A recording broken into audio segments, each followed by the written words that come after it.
Consiglio regionale ci onora della sua presenza. Un ringraziamento anche agli amici che lo accompagnano, che è Enrico Renosto e Domenico Menorello. Accomodatevi qui davanti.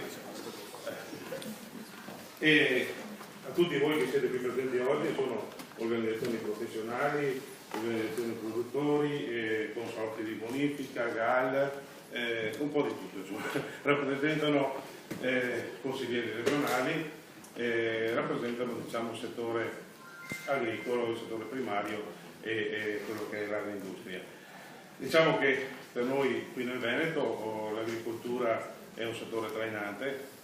Io credo, non solo il sottoscritto ma anche molti sono del parere che la ripresa riparte sempre dalla terra, come 50-60 anni fa il famoso, tanto diciamo conclamato miracolo del nord-est è partito dai campi, e credo che ripartirà anche questa volta.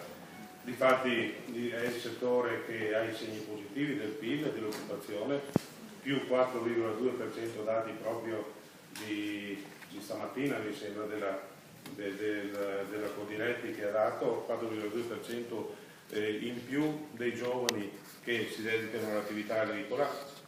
L'attività agricola che è vista in un modo rispetto al passato totalmente diverso, è stato un cambio culturale e un approccio diverso.